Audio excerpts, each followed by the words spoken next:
প্রত্যেকটা মানুষ ভাবে যে নেশা মানে হচ্ছে মদ, নেশা মানে হচ্ছে মদ। আর বিশ্বনবী জনাবে মুহাম্মদ রাসূলুল্লাহ সাল্লাল্লাহু আলাইহি ওয়াসাল্লাম কি বলেছেন জানেন? কুল্লু মুসকিরিন হারাম, কুল্লু মুসকিরিন খামর। প্রত্যেকটা নিশাদার দ্রব্য হচ্ছে মদ। ওয়া কুল্লু খামরুন হারাম, আর প্রত্যেকটা নিশাদার দ্রব্যই হচ্ছে হারাম। মনে করছেন যে আল্লাহ রাসূল সাল্লাল্লাহু আলাইহি সাল্লাম শুধু মদই নিশাদার বলেছেন তা নয়।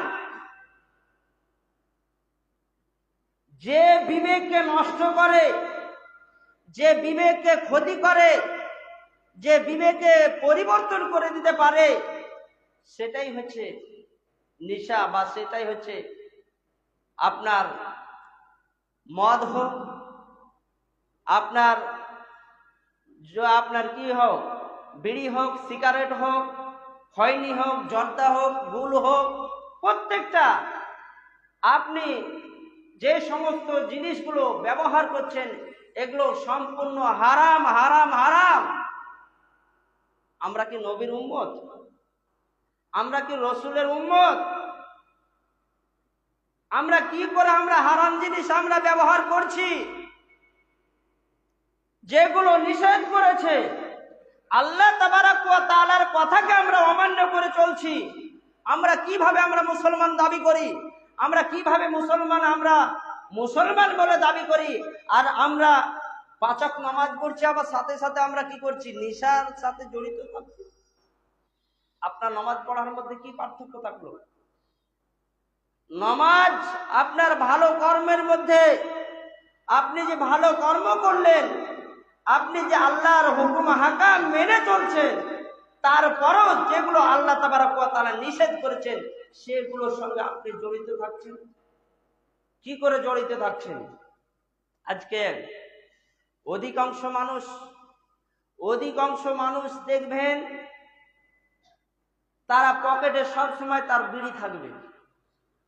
বেশিরভাগ মানুষ সব সময় দেখবেন বিড়ি থাকবে। এমনকি জানেন নমাজ পড়তে আসছে তারাও বিড়ি নিয়ে আসছে। নমাজে ঢোকার সময় দেখবেন কোন দেওয়ালের কোন আনাচে কানাতে রেখে দিয়ে আবার ঢুকবে। কত বড় আল্লাহওয়ালা বান্দা, কত বড় আল্লাহওয়ালা বান্দা! একটা আল্লাহর ঘর যাচ্ছে, আল্লাহর ঘরে নেকির কাজের উদ্দেশ্য যাচ্ছে, আজকে সে থেকে আমরা ফিরে আসতে পারছি না। আমাদের ঈমান কেমন আছে? আমরা বলছি আল্লাহ একটা যে বিড়ির ধোঁয়ার গ্যাস সহ্য করতে পারে না, আপনার পাশে যদি কেউ দাঁড়িয়ে যায়, যারা বিড়ির গ্যাস সহ্য করতে পারে না, যারা ধোঁয়া গ্যাস সহ্য করতে পারে না, যদি আপনার পাশে দাঁড়িয়ে যায়, মনে করবে যে মনে হচ্ছে যে আমি কোন ইয়াতে জাহান্নামে ঢুকে আছি। মনে করবে যে কোন আমি এমন, তার মুখের যে দুর্গন্ধ, এই দুর্গন্ধ দ্বারা পরিষ্কার করে আসে না। এটা তো আল্লাহ তাবারক ওয়া তাআলা বলছেন যে একটা মানুষ যদি কষ্ট পায়, একটা মানুষ যদি তার ব্যবহারের দিক দিয়ে, তার মানে মুখের দুর্গন্ধতে যদি একটা মানুষ কষ্ট পায়, তাহলে ফেরেশতারা কি করে আসবে গো? ফেরেশতারা আসবে? ফেরেশতারা তার কাছে থাকবে? বাড়ি থেকে দূর হয়ে পালিয়ে যাবে।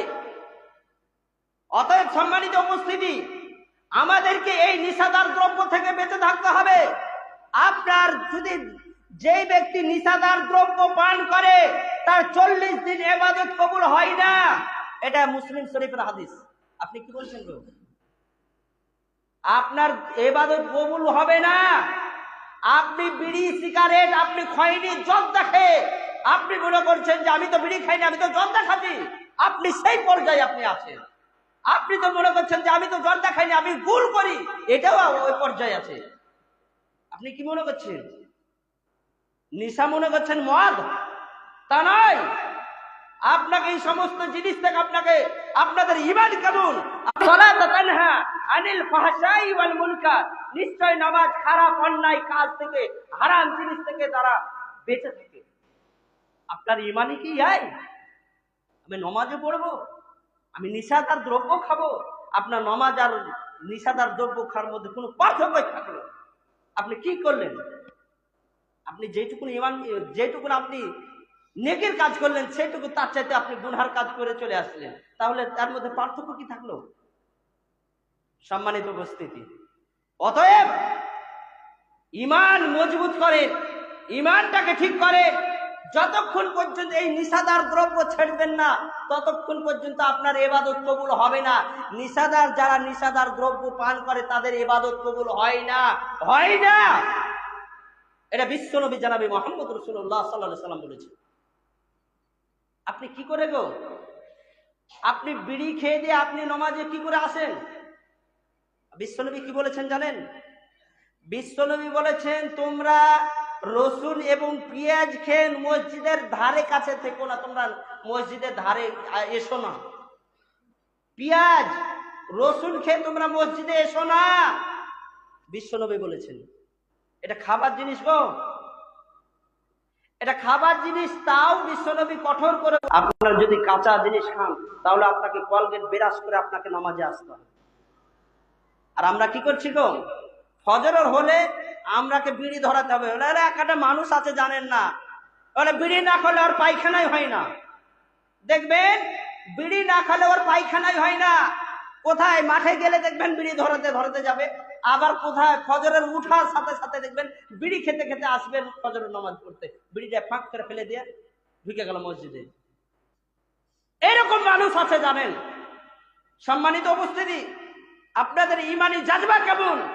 ইমানি জাজবা কেমন? আজ থেকে আপনাদেরকে তওবা করতে হবে। যে সমস্ত মানুষেরা আপনারা সকলে আপনারা নামাজ পড়েন, আপনাদেরকে আজ থেকে তওবা করতে হবে যে নিশাদার দ্রব্য থেকে আপনাদেরকে বেঁচে থাকতে হবে।